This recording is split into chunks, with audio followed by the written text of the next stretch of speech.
시청자 여러분 안녕하십니까? 센 경제 매거진의 곽동수입니다. 지난 23일 정부가 전세시장 안정대책을 발표했습니다. 전세시장이 그만큼 불안하다 이런 이야기가 될 텐데요. 올 초부터 강남권을 중심으로 전세값도 많이 오르고 물량도 품귀 현상을 빚어왔습니다. 이제 강북과 수도권까지 번져가고 있는 양상인데요. 곧 이사 많은 가을 아니겠습니까? 전세 옮기시려는 분들, 내 집 마련하는 분들 불안할 수밖에 없는 상황입니다. 이 정부가 발표한 전세시장 안정대책, 수요자들에게는 어떤 혜택이 있고 전세자금 마련하려면 금융권 어떤 시스템을 이용하는 게 좋을지 오늘 자세히 짚어드리도록 하겠습니다. 더 빠르고 실속 있는 뉴스, 더 센 뉴스 시작합니다.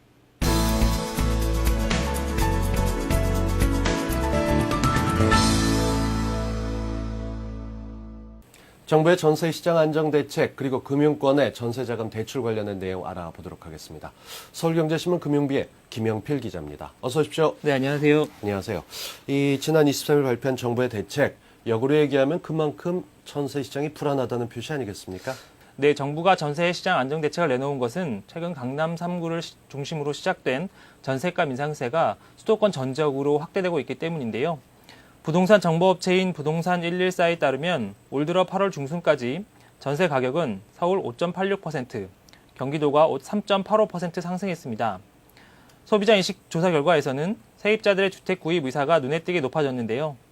응답자 전체의 23.6%가 향후 6개월 이내에 기존 주택을 사겠다는 의사를 밝혔습니다. 이는 전분기보다 3.3%포인트, 전년 동기 대비 6.8%포인트 높아진 수치입니다. 최근 전셋값이 강세를 보이자 서둘러 집을 장만하겠다는 불안감도 작용하고 있는 것으로 보이는데요. 네. 특히 주택시장 비수기로 꼽히는 7월과 8월까지 전셋값 상승세가 이어지자 정부가 특단의 대책을 내놓을 수밖에 없었는데요. 이에 대해 부동산 대책 전문가들은 이번 정부의 대책을 두고 엇갈린 전망을 내놓고 있습니다. 중장기적인 차원에서는 어느 정도 효과를 볼 수 있을지 모르겠지만 당장 올 하반기에는 이렇다 할 효과를 낼 수 없다는 얘기인데요.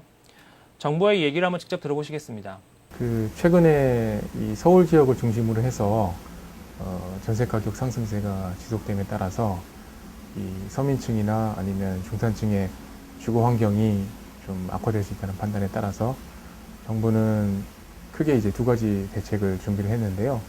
그 첫 번째는 이제 정부가 직접 대출해주는 그 대출 규모를 확대하고 그 다음에 이 은행 그 대출에 대한 보증 한도를 늘림으로써 어떤 전세 수요자들의 어떤 자금 조달을 지원하고, 그다음에 두 번째로는 원룸형 주택이나 뭐 이런 도시형 생활주택의 공급 관련된 자금 지원이나 아니면 각종 규제를 완화함으로써 이 공급 확대를 통해서 전세난을 좀 이렇게 완화하려는 그런 대책을 마련했습니다.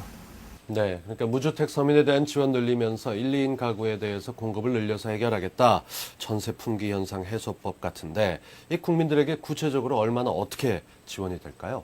네, 이번 전세시장 안정대책으로 우선 주택기금을 통해 제공되는 근로자 서민들을 위한 저금리 전세자금 대출 재원이 최대 8천억 원까지 늘어나게 됩니다. 이에 따라 올해 지원 금액은 4조 2천억 원에서 최대 5조 원까지로 확대되는데요. 7월 말 현재 2조 8천억 원이 풀렸기 때문에 연말까지 2조 2천억 원의 전세자금 대출이 가능한 셈입니다. 또 주택금융공사를 통해 은행에서 전세대출을 받을 때 필요한 전세 보증 한도가 현행 1억 원에서 2억 원으로 한시적으로 1년간 확대됩니다. 도시 근로자의 연평균 소득의 70% 이하인 신혼부부는 1억 4천만 원 이하 주택을 전세로 얻으면 7천만 원까지 용도를 받을 수 있도록 바뀌었는데요. 월 평균 소득 기준이 194만 원에서 272만 원으로 높아지는 것입니다. 이는 현재 연소득 50% 이하 신혼부부에 한해 1억 500만 원 이하 주택을 전세로 얻을 때 전세 대출해주는 것에 비해 지원 대상이 확대되는 것입니다. 이 밖에 단지형 다세대, 원룸, 기숙사형 등 도시형 생활주택 공급 확대 방안도 포함되어 있습니다. 네, 결국 전세자금 대출하고 기준은 좀 확대가 됐다라고 볼 수 있습니다만 이게 어느 정도 시장에 현실적으로 도움이 될지도 궁금합니다. 네, 우선 저소득층과 서민을 위한 전세자금 대출 상품인 근로자 서민 대출 상품의 대출 한도가 최대 8천억 원까지 늘어나 전세가 급등으로 인해 대출이 필요한 사람들이 보다 쉽게 대출을 받을 수 있게 될 전망입니다. 또 일반인들이 가장 많이 이용하는 주택금융공사의 보증을 통한 대출 상품의 대출 한도가 1억 원에서 최대 2억 원을 늘어나 전셋값 상승분을 일정 부분 반영할 수 있게 됐는데요. 일부에서는 근로자 및 저소득 취약계층을 대상으로 금융지원이 늘어나는 것이기 때문에 중산층 이상의 2, 3억 원대 전셋집을 얻으려는 사람들에게는 큰 도움이 안 되지 않겠느냐 하는 반응도 내놓고 있습니다. 네, 그래서 이 하반기에 별로 현실적으로 도움 안 될 거다 이렇게 전문가들이 엇갈린 전망을 내놓는 것도 있는 것 같습니다. 어찌됐건 이 전세자금 필요하신 분들은 금융권별로 진행되고 있는 각각 상품을 비교해보는 과정도 빼놓을 수 없을 것 같은데 소개를 좀 해주시죠. 먼저 국민주택기금을 이용한 전세자금 대출은 국민주택기금 취급은행인 우리, 신한, 농협, 하나, 기업은행에서 가능합니다. 금리는 연 4.5%로 세 가지 상품 가운데 가장 낮지만 연 소득이 3천만 원 이하, 집 면적은 85제곱미터 이하여야 합니다. 네. 대출 한도도 최고 6천만 원까지인데요. 주택금융공사의 보증을 통한 전세자금 대출은 만 20세 이상 세대주면 가능하며 전세금의 70%까지 대출이 가능합니다. 기존에는 최고 1억 원까지 받을 수 있었지만 이번에 2억 원까지 늘어나게 됐습니다. 고객들이 가장 많이 이용하는 상품이면서 금리는 은행별로 차이가 있는데 대략 연 6% 전후입니다. 주택금융공사의 보증을 통한 전세자금 대출은 전 은행에서 취급하고 있습니다. 한편 서울보증보험을 활용한 전세금 대출의 경우 우리, 농협, 신한, 기업, 부산, 대구, 경남은행 등에서 받을 수 있는데요. 국민은행의 부동산 시세에서 조회가 가능한 아파트여야 하며 네. 전세금의 60% 이내에서 최고 2억 원까지 받을 수 있습니다. 대출 금리는 은행마다 다른데요. 연 5에서 7%대 수준입니다. 이 대출 상품은 올 들어 7월 말까지 이미 1,300억 원이 판매돼 이미 지난해 연간 판매액인 1,200억 원을 넘어선 상태입니다. 네. 4.5에서 7% 정도 되는 금리 감안해 본다면 빌릴 수 있는 금액과 자격 꼼꼼히 살펴보셔야 될 것 같은데 이게 은행마다 전세자금 대출할 때 유의해야 될 점이 다르다고요? 네, 전세자금을 받기 위해서는 취급은행마다 금리가 다른 만큼 은행별로 금리를 확인하실 필요가 있고요. 국민주택기금을 통한 전세금 대출은 금리는 가장 낮지만 대출 대상이 매우 까다롭고 서울보증보험의 경우 아파트만 대출이 가능하다는 점을 유의하셔야 합니다. 이런 내용들을 잘 살피시면서 상품별로 자신이 해당 조건에 맞출 수 있는지를 꼼꼼히 살피셔야 하는데요. 전문가의 얘기를 한번 들어보시겠습니다.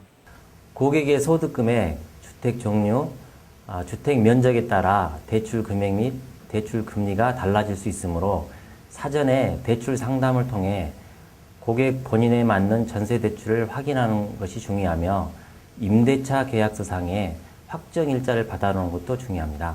네, 당장 급한 전세자금 위해서 대출 받는 거 중요하겠습니다만 금리도 따져봐야 되는 거 아니겠습니까? 이런저런 상황을 볼 때 지금 현재 판매되고 있는 이런 전세자금 대출 상품의 90%가 변동형 금리라는 걸 감안해 볼 때 이 금리 어떻게 해야 되는지도 좀 신경 쓰셔야 될 것 같습니다. 이번 대책이 향후 전세 시장에 미칠 영향에 대해서 어떻게들 보고 있습니까? 네, 정부의 이런 대책에도 불구하고 전문가들은 불붙은 전세 시장을 가라앉히기엔 역부족이라는 지적이 많은데요. 네. 앞서도 말씀드렸듯 1, 2인으로 구성된 핵가족과 저소득층 등 일부 취약계층에만 지원에 초점이 맞춰져 있는 바람에 2억 원에서 3억 원대, 20에서 30평대 사는 3, 4인 가구 등에는 별로 돌아갈 혜택이 없습니다. 도시명 생활주택 건설 활성화 및 임대 공급 확대 등 공급을 늘려 시장을 안정시키는 데는 대략 6개월에서 1년 정도 이상의 시간이 걸리는데요. 그만큼 당장 전세난 해소에는 역부족일 것이라는 게 업계의 지적입니다. 그만큼 부동산 접세값은 당분간 오를 가능성이 높다는 이야기인데요. 정부의 계획을 한번 들어보시겠습니다. 예, 이번에 그 주택금융공사에서 이 보증 한도를 확대하는 조치는 그 주택금융공사 내부 규정 개정을 통해서 한 9월 중에는 시행할 수 있을 것으로 보고요. 그다음에 정부에서는 뭐 관계 부처 간 협의를 거쳐서 전세 물량의 수급 균형이나 뭐 이런 걸 통해서 향후에 이 서민이나 중산층의 그 주거 환경이 뭐 이렇게 불안해지지 않도록 적극적으로 대응해 나갈 그런 예정입니다. 네, 정부의 얘기까지 들어봤습니다. 전세 시장 상황이 그 어느 때보다 불안하고 또 가을 이사철하고 맞물려 있다 보니까 더 길어지게 되면 이게 주택시장 전체를 흔들어 놓는 게 아닌가 걱정이 좀 되기도 합니다. 이럴 때일수록 정부가 세운 대책들 좀 추가적으로 마련돼야 되는 거 아닌가 이것도 한번 생각을 해보게 되네요. 지금까지 도움 말씀에 서울경제신문 금융부의 김영필 기자와 함께했습니다. 고맙습니다. 우리 경제에 반짝이는 흐름이 보이는 시간 재테크 플러스입니다. 요즘은 물건 하나 사더라도 어디서 어떻게 사야 될지 고민이 많으실 겁니다. 어디서 어떻게 구입하는가에 따라서 때론 남들보다 훨씬 저렴하게 구입할 수도 있고 때론 또 손해를 볼 수도 있기 때문입니다. 같은 물건을 비싸게 샀다 얘기 들으면 왜 이렇게 속상한지 모르겠어요. 때문에 이젠 쇼핑도 정보가 경쟁력이다 이렇게 말씀을 드릴 수 있을 겁니다. 그렇다면 어떻게 여러분의 경쟁력을 높여드릴 수 있을까요? 오늘 재테크 플러스 시간에는 창고 개방을 통한 가격 파괴 현장으로 안내해드립니다. 같이 가보시죠.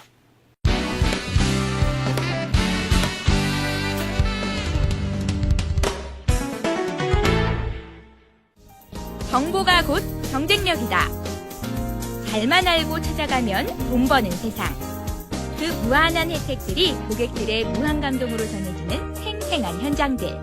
어머나, 이게 1,000원도 안 돼요. 너무 싼 거 아니에요? 지금껏 이런 가격은 없었다. 시중에선 볼 수 없었던 가격 파괴의 현장. 창고를 여는 순간 돈이 보인다. 첫 번째로 소개할 쇼핑 창고. 예, 철마다 한 번씩은 꼭 가요. 우리는 가족 수대로 다 있고요. 선물로도 참 좋아요. 동네 주민들 모두 이미 단골 손님이 된 지 오래라는 그곳. 그 인기의 정체를 찾아갔다. 바로 보송보송한 이불이 그 주인공. 그 인기에 색깔별로 종류별로 물건 정리하기에 바쁜데 요즘에 갑자기 주문량이 늘어서 24시간 가동을 하면 2,500장에서 3,000장 가까이 저희가 생산을 하고 있습니다. 늦더위를 잊게 하는 얇은 이불부터 가을맞이 극세사 제품까지 다양하게 생산되고 있었는데 공장은 언제나 손님들로 북적인다. 일 끝나고 애기 이불 좀 사주려고 가다가 싸다고 얘기 듣고 왔는데 마침 또 이렇게 마음에 드는 거 있네요. 우리 애기가 우주선이나 저런 지구 모양 같은 거 되게 좋아하거든요. 색깔도 이런 파란 색깔 좋아하고요. 잠자는 시간에도 아이들에게 꿈을 키워줄 지구의 듯한 기회다. 다양한 무늬는 물론 네, 너무 마음에 들어요. 신혼의 달콤함에 또 한 번 적게 하는 아름다운 색감까지. 이불이 제일 마음에 들어요. 난 이 이불 오늘 선택했어요. 촉감도 너무 좋고 원단이 특별히 좀 다른 데하고 다른 것 같아요. 아우, 이 이불 덮고 오늘 밤에 자면요. 너무 잠이 잘 올 것 같고요. 남편도 좋아하실 것 같은데요. 공장에서 현장 구매를 통해 고급스러운 여름 이불을 세트로 베개 커버까지 들여가는 절호의 찬스. 가격적으로는 백화점에 비해서는 한 3분의 1 가격밖에 아닌 것 같고요. 하여튼 제품이 너무 좋아요. 시중가보다 많이 싸다고 들었어요. 백화점보다 뭐 DC도 많이 된다고 들었거든요. 그래서 한번 구경 왔는데 또 마음에 드는 게 있으니까 더 좋으네요. 값싼 중국산이 아닌 국내 생산 제품으로 질은 높이고 가격은 대폭 낮췄다. 백화점에는 지금 15만 원에 판매되고 있는데 지금 여기서 오시면 5만 원에 구입해서 가실 수 있습니다. 정확하게 3분의 1 가격. 이렇게 저렴한 이유는 이제 저희가 1년에 한 번씩 직원들 감사 축제를 했었어요. 저희 이제 직원들하고 거래처, 이제 각 업체들하고 이렇게 해서 한 번씩 했었었는데 이제 그게 계기가 돼서 자꾸 이제 쳐보고 좋으시다고 소개해서도 오시고 이제 찾아오시고 해서 본의 아니게 이렇게 판매를 하게 됐습니다. 경쟁력 있는 가격의 비밀은 바로 공장 자체 생산이라는 점. 여기서 생산되는 최고급 제품까지 모두 다 만나볼 수 있다. 이제 이것도 여름 기능성을 첨가해서 이제 통풍 순환도 되고 자수가 있어서 이쁘고 고급스럽고 또 얘는 이름도 러브미라고 해서 또 부부가 같이 시원하게 따뜻하게 잘 수 있는 그런 제품입니다. 백화점에 3, 40만 원짜리 고가 제품을 단돈 10만 원이면 구입 가능. 이런 돈 벌어가는 쇼핑은 바로 이불 공장의 창고가 활짝 열리기에 가능한 일이다. 가격대도 좀 저렴하고 이 소재 자체가 너무 많이 드네. 진짜 마음에 들어. 저렴한 가격에 마음에 드는 거 사가지고 참 기분 좋아요.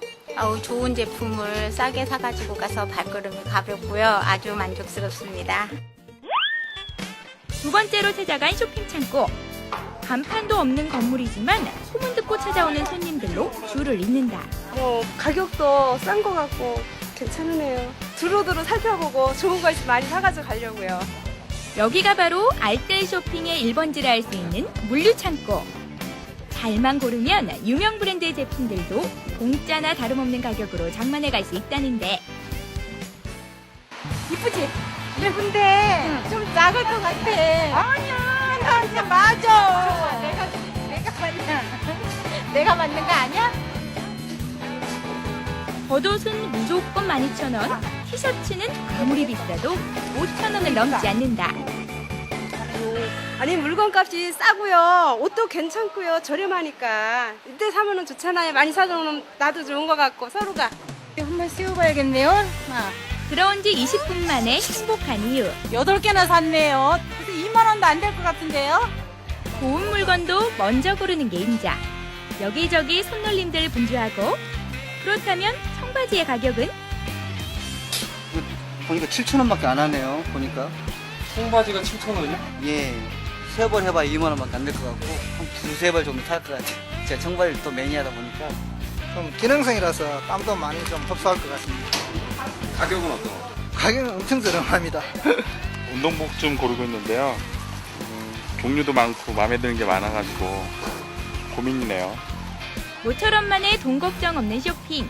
그동안 꾹꾹 참아왔던 구매 욕구 오늘 제대로 풀어보는 날이다. 이뿐만이 아니다. 한편에선 의류에 이어서 신발들도 눈에 띄고 그런데 4,900원, 3,900원? 믿기 힘든 가격. 예, 저희가 그 2월 상품으로서요. 저희 철이 지나기 전에, 여름이 지나기 전에 보다 더 저렴한 가격으로 여러 가지의 물량을 고객분들께 싸게 저렴하게 드리기 위해서 행사를 하고 있습니다. 발도 편하고 시원한 여름 샌들부터 고급스런 정장 스타일의 구두까지. 디자인도 너무 마음에 들고요.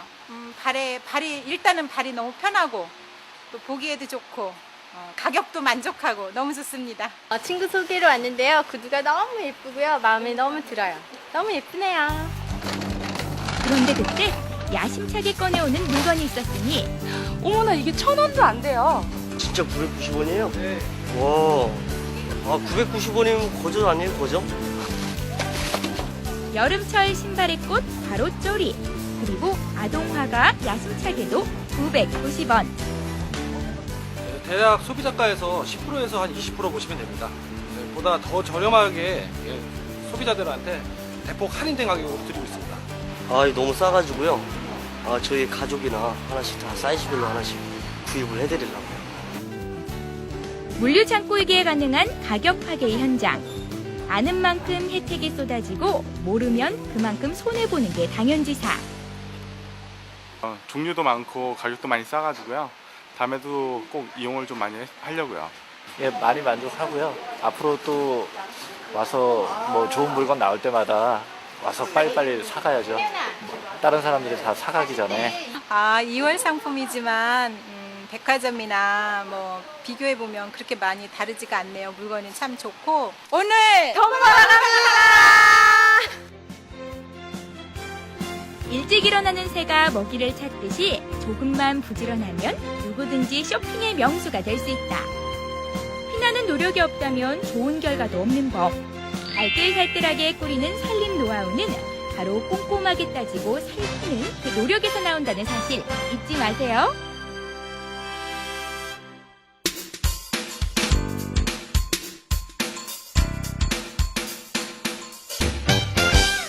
전문가와 함께하는 잘 벌고 잘 사는 법 시간입니다. 최근 발빠른 투자자들은 주식 관련 사채 시장으로 눈을 돌리고 있다고 합니다. 이 투자자들의 목표죠. 수익률과 안정성, 이 두 마리 토끼를 모두 다 잡을 수 있기 때문이라고 하는데요. 오늘 관련된 이야기 좀 자세히 알아보도록 하겠습니다. TFCB 재무컨설팅의 이동훈 재무설계 팀장입니다. 어서 오십시오. 네, 안녕하세요. 안녕하세요. 이 주식 관련 사채 좀 생소한 분들도 많으실 것 같습니다. 이 주식 관련 사채라는 게 어떤 건지 정의부터 좀 알려주시죠. 예. 일단 그 주식 관련 사채라고 하면 사실 좀 생소한 면이 없지 않아 있습니다. 근데 뭐 전환 사채 또는 신주 인수권부 사채, 교환 사채라고 말씀드리면 그거 한두 번 들어봤어 그렇죠. 라고 말씀하시거든요. 예. 이 주식 관련 사채의 정의는 이렇습니다. 그 채권이라는 특성이 가지고 있는 확실한 이자 소득하고요. 또 주식 관련 상품으로 연계돼 있어서 추가 수익이 가능한 가능성을 가지고 있기 때문에 채권 투자에 있어서의 안정성과 주식 투자에서의 수익성을 동시에 가지고 있는 채권 상품이다라고 생각하시면 되는데요. 이거는 이제 지금까지 말씀드린 건 내용은 이제 투자자 입장에서의 그런 그 입장이고 네. 발행회사 입장에서도 일반적으로 투자자에게 주가 상승 시에 어떤 매매 차익에 대한 가능성, 옵션을 제공하기 때문에 일반적으로 발행하는 채권보다도 낮은 금리로 발행해서 채권을 발행할 수 있기 때문에 양쪽 모두 윈윈되는 그런 상품이라고 볼 수 있죠. 네. 일단 채권이라는 부분과 주식이라는 부분을 제가 섞어서 말씀드렸는데 주식이라는 부분은 대부분 많은 투자자분들께서 이해를 많이 하고 계신데 채권에 대한 내용을 잠시 좀 말씀을 드려야 될 것 같아요. 채권이라고 하는 거는 뭐냐면 뭐 정부라든가 지방자치단체라든가 아니면 특수금융기관이라든가 오늘 주로 말씀드릴 이제 상법상 주식회사가 일반 매매자, 일반 투자자들에게 장기 자금을 조달하기 위해서 발행하는 차용 증서 네. 정도라고 이해를 하시면 되시는데 그러니까 주식하고 직접 비교를 해서 말씀을 드리면 주식회사는 주주는 주식회사에 어떤 자본을 투자하면서 주주로서의 역할을 갖는 건데 채권에 투자하시는 분들은 그 회사의 빚을 대신 내가 지급을 해주면서 빚을 어떤 채권자로서의 역할을 하시기 때문에 네. 채권이 가지고 있는 가장 큰 특징, 채권 겉면에 확정 이자가 정해져 있기 때문에 확정 이자 소득을 할 수 있다는 첫 번째 큰 특징을 가지고 있습니다. 물론 주식도 나름대로의 어떤 그 배당이라고 하는 소득을 가질 수 있지만 채권은 확정 이자를 가질 수 있다는 큰 특징을 가질 수 있고요. 그렇죠. 예. 그 다음에 채권이 가지고 있는 또 특징 중에 하나는 확정 기간이 정해져 있다는 겁니다. 예를 들면 1년, 2년, 3년의 특정 기간이 정해져 있어서 한정돼 있는 기간 동안에 수익을 얻을 수 있다는 부분이고 마지막으로는 그 만기가 됐을 때는 반드시 원금을 상환해야 되는 부분이 있기 때문에 원금을 돌려받기 때문에 이 세 가지가 가장 채권이 가지고 있는 특징 중에 하나입니다. 그래서 오늘 말씀드릴 주식 관련 사채에 대한 부분은 주식과 채권을 이 두 가지 성격을 골고루 가지고 있는 성격이다라고 이해하시면 되겠습니다. 네, 전환사채, 신주인수권부 사채 같은 건 많이 들어봤는데 예. 묶어서 주식 예. 관련 사채하니까 용어가 낯선 분들이 좀 그렇습니다. 계시지 않았을까 싶습니다. 이 사실 그동안은 이게 주식보다 좀 못하다 이렇게 알려지면서 관심이 덜했는데 올해만큼은 분위기가 좀 다르다고요? 그렇습니다. 일반적으로 주식보다 채권이 상대적으로 좀 덜 인기가 있었죠. 그렇죠. 왜냐하면 그 이유가 있었습니다. 수익률에 있어서도 주식보다도 채권이 상대적으로 좀 낮은 게 사실이었고요. 게다가 채권 투자라고 하면 굉장히 수학적인 것 같고 뭔가 채권에 대한 뭔가 이해가 필요한 것처럼 느끼셨기 때문에 굉장히 어려워하셨거든요. 그래서 아무래도 주식보다는 좀 덜 인기가 있었고 그 경험상 그다음에 지금까지 데이터상으로 봐도 사실 뭐 안전성만 있다. 그 외에는 특별한 메리트가 없었기 때문에 사실 채권에 대한 관심이 좀 덜했는데 올해에는 좀 상황이 다릅니다. 특히 주식 관련 사채에 자금들이 많이 몰리고 있는데요. 그 이유를 한번 좀 따져보면 이렇습니다. 네. 그 회사가 자금을 조달하기 위해서는 주식을 발행하든지 채권을 발행하든지 해야 되는데 작년 그 금융위기 이후에 그 채권을 발행해서 자금을 조달하기가 상당히 어려워졌습니다. 그러니까 채권을 발행한다 하더라도 채권 발행 금리가 굉장히 높았기 때문에 네. 굉장히 뭐 자금 조달하기가 어려웠었는데 또 이러한 상황이 단기간에 끝나는 게 아니라 굉장히 지속적으로 갈 것이다라는 예측들 때문에 아무래도 같은 회사채를 발행하더라도 뭔가 좀 그 자금 발행하는데 좀 쉬운 주식 관련 사채에 대한 관심이 더 높아졌고 그와 관련돼서 실제로 발행했던 그 발행 결과를 보더라도 화면에 보시다시피 2009년도 상반기에 발행했었던 내용들입니다. 굉장히 많은 뭐 전환사채, 신주인수권부사채, 교환사채 골고루 발행이 돼 있습니다만 이 중에서도 특히 좀 눈여겨보시면 아시겠지만 특히 신주인수권부 사채 발행 규모가 상당히 크다라는 그렇죠. 것을 느낄 수 있고요. 예. 예를 들면 뭐 기아차 같은 경우에는 4천억 원의 신주인수권부 사채를 발행하는데 자금이 8조 원 가량이 몰렸으니까 엄청난 자금이 몰렸던 거고요. 뭐 아시아나항공이라든가 대한전선 같은 경우에도 각각 그 경쟁률이 1.57대 1, 그 다음에 3.4대 1로서 굉장히 자금이 많이 몰렸었습니다. 네. 뭐 주식 관련 사채가 어차피 자금 조달을 위해서 준비가 되는 거니까 시중에 부동 자금이 그쪽으로 몰려갔다 이렇게 볼 수도 있을 테고 네. 수익률이 좋다면은 아주 참 바람직한 투자가 될 수 있을 텐데 예, 그렇습니다. 여기서 얘기하고 있는 주식 관련 사채라는 게 회사채, 채권 중에서도 회사채를 말하는 건가요? 예, 그렇습니다. 일단은 채권의 종류를 분류를 좀 나눠보면 네. 뭐 발행 주체라든가 뭐 이자 지급 방식이라든가 아니면 보증 여부라든가 그다음에 지급 이자의 변동 여부에 따라서 뭐 여러 가지 분류를 해볼 수 있지만 사실 오늘 말씀드린 주식 관련 사채에서 가장 중요한 부분은 이 중에서 발행 주체별 요인인 그 항목인 회사채입니다. 네. 일반적으로 국채나 지방채 같은 경우에는 국가나 지방자치단체가 필요한 자금을 모으기 위해서 발행하는 채권이다 보니까 특히 국채 같은 경우에는 국가가 원리금 지급에 대해서 보증을 100% 하다 보니까 신용 등급이 상당히 높을 수밖에 없는 것이고요. 뭐 특수채나 금융채 같은 경우에도 뭐 산업은행이라든지 뭐 한국은행이라든지 뭐 토지개발공사라든지 이런 데가 발행하다 보니까 아무래도 신용도가 높습니다. 근데 문제는 이제 회사채인데요. 회사채는 상법상 주식회사가 장기 자금을 조달하기 위해서 발행하는 채권이다 보니까 그 채권에 대한 어떤 위험성, 어떤 신용 등급을 좀 확인을 하셔야 될 필요가 있습니다. 일반적으로 시장에서는 채권을 투자하기 위해서 그 각 회사채의 등급을 크게 10단계로 나눠서 구분을 하고 있는데요. 네. 이 중에서 상위 4등급을 투자 등급, 하위 6등급을 투기 등급으로 나누고 있습니다. 투자 등급에는 트리플 A부터 시작해서 더블 A, A, 트리플 B 이 4가지의 등급이 있는데요. 대부분 회사채를 발행하는 회사들은 적어도 트리플 B 이상의 회사채가 그 회사가 발행하는 회사채를 저희가 투자할 수 있도록 권고를 좀 드리고 있습니다. 그렇죠. 자, 이렇게 10가지로 나눠놨다. 이게 뭐 어떤 식으로든 신용 등급까지 중요하다는 건 회사의 성적이 좋아야 돈도 잘 갚을 수 있기 때문에 당연하다 볼 수가 있을 텐데 흔히 금융시장에서 뭐 CB, EB, BW 이렇게 부르는 약어들 이제 좀 제대로 알아볼 수 있는 기회가 된 것 같습니다. 전환사채 CB부터 한번 어떤 특징을 갖고 있나 살펴볼까요? 예. 전환사채라고 하면 일반 분들이 가장 많이 들으셨을 내용입니다. 이게 왜냐하면 사실 우리나라 그 재벌가가 재벌 2세에게 회사의 경영권이나 회사 자산을 넘겨주기 위해서 전환사채를 이용을 했었던 요인이 큽니다. 사실 이 부분 가지고 적법이냐 불법이냐에 관련돼서 사실 뭐 소송도 있었고 최근에 이런 거 판례도 있었지만 이런 부분 때문에 이제 일반인들에게 많이 알려지게 됐는데요. 사실은 전환사채가 가지고 있는 개념은 이렇습니다. 그러니까 일정 기간 내에 어떤 전환 조건이 미리 정해져 있고요. 그 전환 가격도 정해져 있습니다.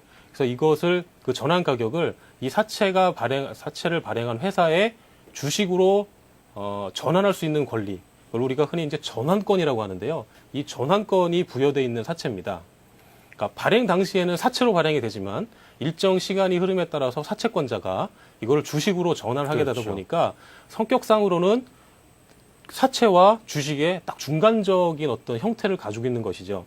물론 이제 전환사채의 경우에는 이 전환권에 대한 프리미엄이 있다 보니까 일반적인 회사 사채보다 어떤 그 발행금리가 낮아서 그 부분은 사실 투자자께서도 좀 고려를 하셔야 되는 부분인데 전환사채가 갖고 있는 투자 매력은 이렇습니다. 계속 말씀드리지만 주식과 채권의 어떤 그 안정성과 수익성을 골고루 가져갈 수 있다는 어떤 투자 매력이 있고요. 그 대신 신주 가격은 발행할 당시에 이미 정해져 있기 때문에 그 가격으로 신주를 전환할 수 있고요. 권리를 행사를 하게 되면 이제 신주로 전환을 하게 되면 사채권자는 채권으로서 가지고 있었던 부분을 주식으로 전환하다 보니까 어떤 그 위치도 사채권자에서 채권자에서 주주로 어떤 전환이 되는 것이고 다만 전환권 행사하는 데 있어서 전환사채는 특별하게 어떤 자금 소요가 특별히 더 들어가지 않는다라는 특징, 그런 특징을 가지고 있습니다. 네. 자, 전환사채에 대해서 알아봤습니다. 그러면 이 전환사채하고 조금 혼동될 수 있는 게 신주인수권부 사채 아니겠습니까? 그쪽도 좀 짚어주시죠. 예. 신주인수권부 사채의 정의는 이렇습니다. 일단 그 채권 소유자가 채권 발행 회사에게 일정한 가격으로 신주를 발행할 수 있는 청구를 할 수 있습니다. 그 청구권을 가지고 있는데요. 그것을 이제 신주인수권이라고 합니다. 그래서 이 신주인수권이 부여된 사채를 신주인수권부 사채라고 얘기를 하는데요. 채권 회사, 그러니까 발행한 회사에서는 채권자가 신주인수권에 대한 청구를 요청하게 되면 신주를 발행해서 인도해 줘야 될 어떤 의무가 있는 것인데요. 특징은 그렇게 신주를 발행해서 넘겨주더라도 예전의 사채권은 그대로 존속된다는 사실입니다. 이런 것이 특징인데요. 기업 입장에서는 제가 아까 전 화면에서 보여드렸듯이 올해 상반기에 많은 주식 관련 사채가 발행됐는데 그중에 가장 많은 발행 규모가 신주 인수권부 사채라고 말씀드렸는데 그 이유가 지금 여기부터 나오는데요. 발행자 입장에서는 신주 인수권부를 사채권자가 요청해서 신주를 발행하게 되면 추가적인 자금 입금이 더 들어오게 됩니다. 그러니까 아무래도 전환사채보다 기업 입장에서는 훨씬 더 유리한 조건의 자금을 조달할 수 있으니까 신주 인수권을 발행을 하게 되는 것이고요. 여기 한 가지 특징은 신주 인수권 자체가 사채권하고 분리가 돼가지고 별도로 분리가 돼서 이것 자체가 양도 가능하고 매매가 가능한 여부에 따라서 분리형. 이게 분리되지 않고 같이 사채권하고 신주 인수권부가 합쳐져 있는 경우에를 비분리형이라고 부르는데 좀 전 발생 발행했던 회사들 중에서는 뭐 코롱이라든지 기아자동차라든가 아시아나항공 같은 경우가 이런 분리형으로 신주 인수권이 별도로 네. 매매가 되고 있기 때문에 시장에서 이미 매매가 되고 있기 때문에 이런 부분에 좀 관심을 가주시면 될 것 같고요. 투자자 입장에서 신주 인수권부 사채도 나름대로의 장점이 있습니다. 뭐 채권과 주식에 대한 뭐 어떤 장단점 이미 말씀드렸지만 그 이후에도 주식 시장이 상승하게 되면 엄청난 매매 차익도 가능하다라는 장점이 있고요. 그리고 전환 사채와 달리 발행 그 어떤 신주 인수권을 행사하고 난 이후에도 사채권이 존재하기 때문에 이자와 원금을 확보할 수 있다는 장점을 가지고 있습니다. 예. 뭐 어떤 면에서 볼 때 투자자 입장에서 본다면은 내가 채권을 사고 그걸 한꺼번에 바꿔서 주식이 되는 게 전환사채고 그 채권은 채권대로 물론 금리가 좀 낮아지겠습니다만 그대로 갖고 있으면서 주식을 더 살 수 있는 게 신주인수권부 사채다 이렇게 알고 계시면 될 것 같고요. 그러니까 이게 권리 행사 측면에서 좀 더 구체적으로 제대로 짚었는지 좀 알려주십시오. 예, 아주 뭐 바로 말씀을 잘 해주셨는데요. 그 신주인수권부 사채와 전환사채의 비교를 말씀드리면 뭐 확연하게 나타납니다. 사실 신주인수권부 사채와 전환사채가 가지고 있는 특징들은 굉장히 유사합니다. 뭐 투자 매력이라든가 뭐 신주의 가격도 미리 정해진다는 거 동일하고요. 권리 행사 시에 어떤 그 사채권자가 주주가 된다는 거는 동일한데 말씀하셨듯이 권리 행사 자체에 대한 차이가 좀 있습니다. 예를 들면 신주인수권부 사채의 경우에는 신주인수권을 행사하더라도 사채권이 계속 존재하고요. 그 다음에 전환사채는 사채권이 소멸됩니다. 그 두 가지가 큰 차이고요. 신주인수권부 사채는 그 대신 또 신주인수를 발행해서 청약을 할 때 신규 자금을 넣어야 되는 문제가 있는 것이고 전환사채는 그러한 신규 자금이 필요 없다라는 어떤 그런 차이가 있고요. 예. 표면 금리에서는 신주인수권부 사채가 전환사채보다 조금 표면 금리가 높습니다. 예를 들자면 일반적인 회사채와 전환사채의 중간 정도의 수익률을 나타내고 있는데요. 코론 같은 경우에는 보장금리가 6% 정도로 보장을 해주고 있고요. 그다음에 기아자동차 같은 경우에도 보장금리 5.5% 정도를 나타내고 있는데 네. 금호타이어 같은 경우에는 표면 이자율이 7% 정도로 나타나 있지만 실제로 만기 보장 수익률을 10%로 제시하고 있기 때문에 이 정도 수준이라고 하면 현재 금융시장 하에서 확정금리형 투자 상품으로서 충분히 매력은 있는 것이다라고 보여집니다. 네, 이 주식 관련 사채 얘기를 저희가 오늘 하고 있습니다. 그 중에 하나가 바로 교환사채라는 게 있는데 이건 또 어떤 건지 좀 알려주십시오. 상대적으로 신주인수권부 사채와 전환사채보다는 교환사채에 대한 그 내용은 잘 모르시는 분들이 네. 많이 계시는데요. 일단 그 교환사채에 대한 정의는 이렇습니다.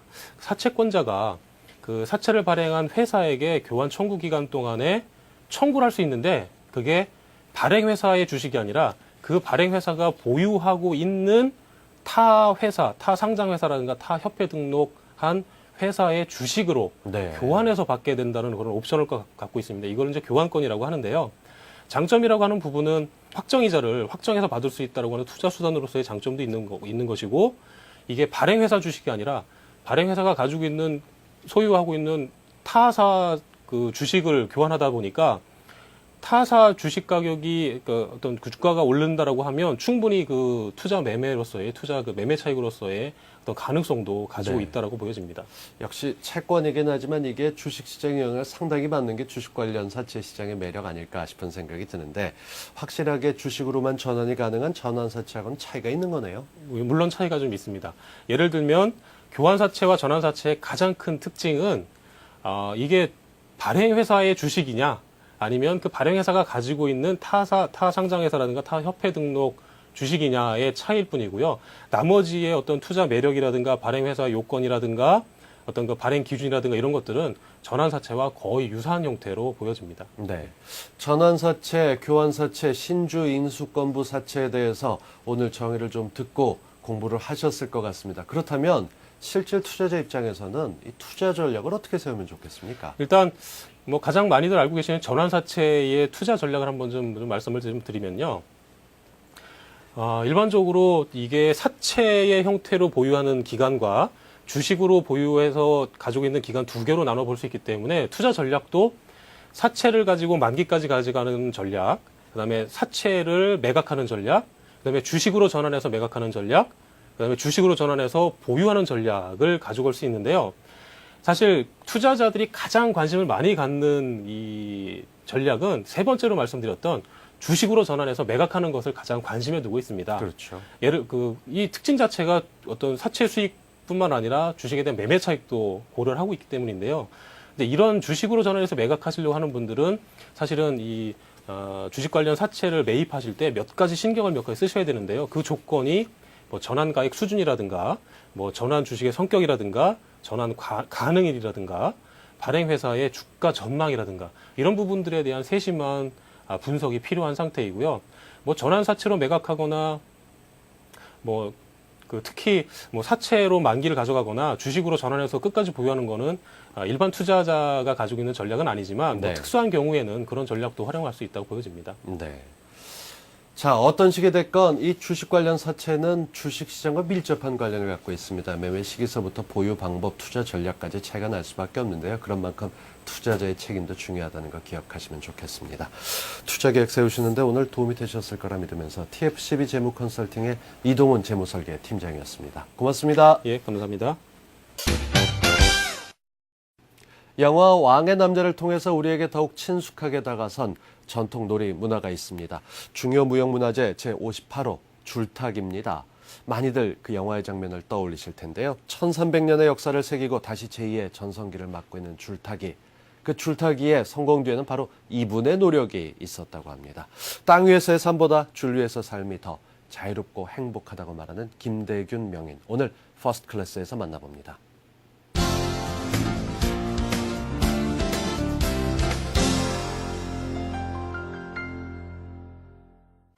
지름 3cm의 외줄 위에서 아찔하고도 멋진 무대를 펼쳐낸다. 바람의 흐름과 몸을 같이하며 주리에서 풀어내는 세상살이, 줄타기. 1300여 년의 오랜 전통 속에서 지금도 줄타기의 긴 명맥을 이어가고 있는 한 사람이 있다. 김대균 선생. 9살 나이에 줄타기를 시작해 33세 최연소 중요 무형문화재 예능 보유자가 되기까지 새하얀 버선발로 대지 위를 평정해온 34년 그의 외줄 인생. 오직 줄꾼의 역할로서 줄타기를 통해 세상의 연결고리가 되고 싶다는 김대균 명인을 퍼스트 클래스에서 만나보자.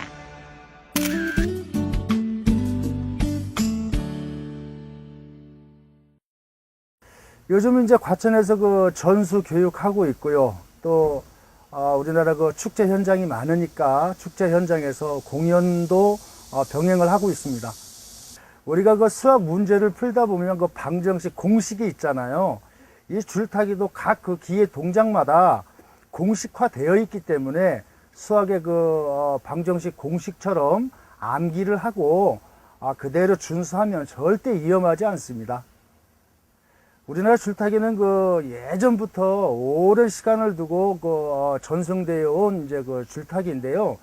이 줄타기 그 전승은 두 가지로 지금 전승이 현재 되고 있는데, 하나는 제인 계열의 중요 무형문화재 제58호 줄타기이고요. 다른 하나는 유랑 예인 집단, 요새 그 남사당 놀이라고 하죠. 그 남사당 놀이 속에 그 6마당이 있는데 6마당 안에 얼음이라는 줄타기가 있습니다. 그 두 종류가 현재에 전승이 되고 있습니다.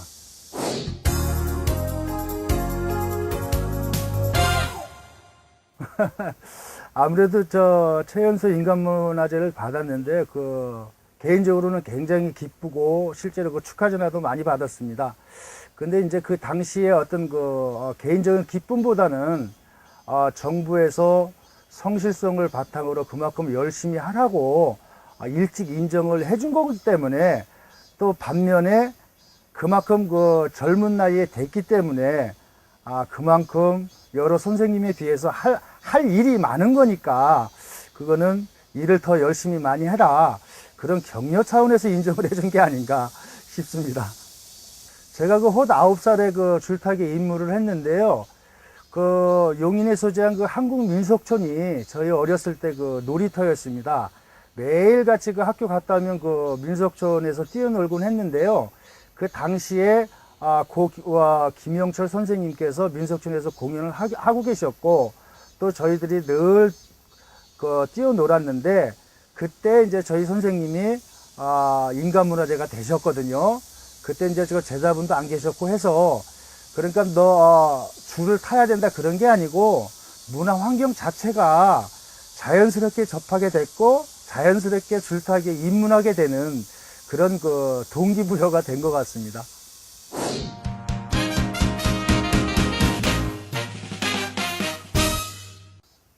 아무래도 저희 선생님이 1988년도에 작고를 하셨는데요. 선생님께서 거동은 불편하셨지만 저에게는 그 태산 같은 어떤 큰 정신적인 그 기둥이셨기 때문에 돌아가신 이후에 한 2년 정도 방황을 좀 많이 한 것 같습니다. 왜냐하면 그 선생님 안 계신 가운데 그 젊은 나이에 제가 줄타기를 어떻게 개성 발전시키고 우리 선생님 세대에 활동하신 것처럼 그 전수 교육이나 그런 부분들을 어떻게 육성을 해야 될까 하는 그런 굉장한 그 정체성의 그 혼란이 왔었습니다. 그래서 아마 그 2년 동안 방황을 굉장히 많이 했습니다. 한국민속촌은 제가 저의 어렸을 때는 놀이터였고 줄타기를 입문하게 된 곳이고 또 제가 첫 공연을 시작을 해서 적어도 12년 동안 제가 민속촌에서 공연을 했는데요. 그만두게 된 이제 결정적 계기는 하루에 2번씩 공연을 하는데 그 공연들이 너무 일상화되어 있는 거예요. 그래서 그런 일상화보다는 과연 저 민속촌 정문 바깥의 세상은 어떻게 펼쳐져 있을까라는 궁금증이 굉장히 컸습니다. 실제로 줄타기에 있어서 이제 여러 가지 복원이나 해야 할 부분도 많았고, 그래서 이제 제가 민속촌을 그만두고 여러 축제 현장에 다니면서 그저 어떤 기회 부분이 아니고 재담이나 어릿광대 부분 또 삼연육각 부분 그런 부분들을 하나씩 찾아 나가고 됐고 복원하게 됐고 그래서 현재 오늘의 제가 있는 것 같습니다.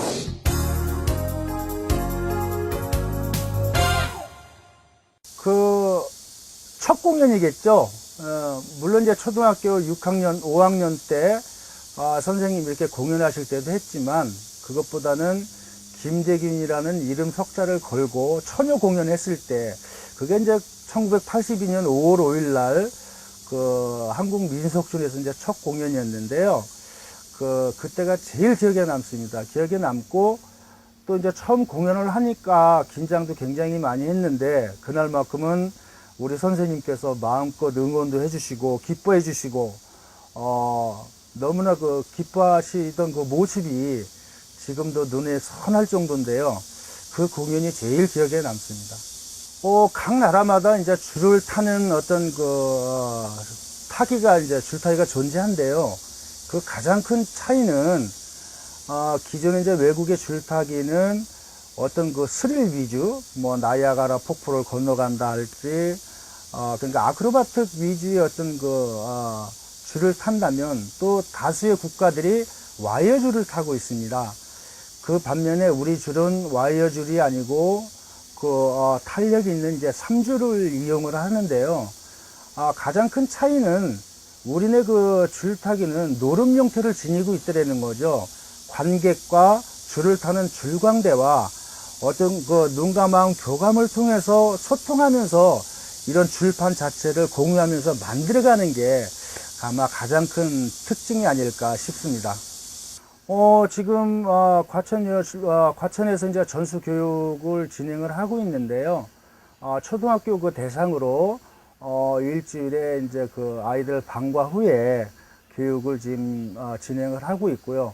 얼마 전에는 줄타기 캠프도 다녀왔습니다. 그래서 궁극적으로는 이런 이제 전수 교육들이 지금 저희들이 줄타기 보존에 사무실은 있지만 전수 교육 공간이 아직 확보가 되어 있지 않거든요. 이제 그런 공간이 확보되면 과천뿐만이 아니고 전국의 아이들 대상으로 그 공간을 줄타기 놀이터화 시켜서 아이들하고 같이 뛰어놀고 체험하고 교육하고 하다 보면 아마 수년 후에는 줄타기에 관심이 있는 친구들이 많이 나오지 않을까 싶습니다.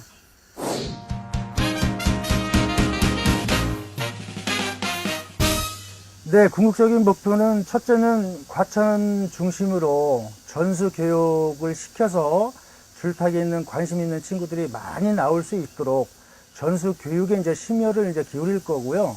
둘째는 지금처럼 여러 축제 현장에서 공연을 하고 있지만 앞으로는 물론 이제 해외에서도 1년에 그 서너 차례씩 공연을 하지만 좀 더 시간을 할애해서 좀 해외 쪽으로도 좀 더 우리 줄타기에 관심을 가질 수 있도록 활동을 좀 병행할 생각을 하고 있습니다.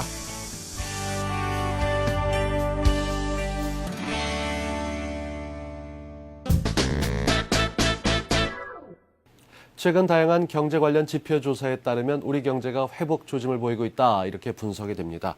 이 때문일까요? 소비자 심리지수가 7년 만에 최고치를 차지했다고 합니다.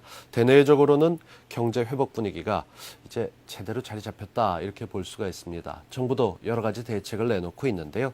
이 경기가 좋아질 거라는 국민들 기대가 저버려지지 않도록 정부도 딱 맞는 대책들 내주셨으면 좋겠습니다. 센 경제 매거진 이번 순서 준비된 내용 여기까지입니다. 저는 다음 시간에 뵙겠습니다. 시청자 여러분 고맙습니다.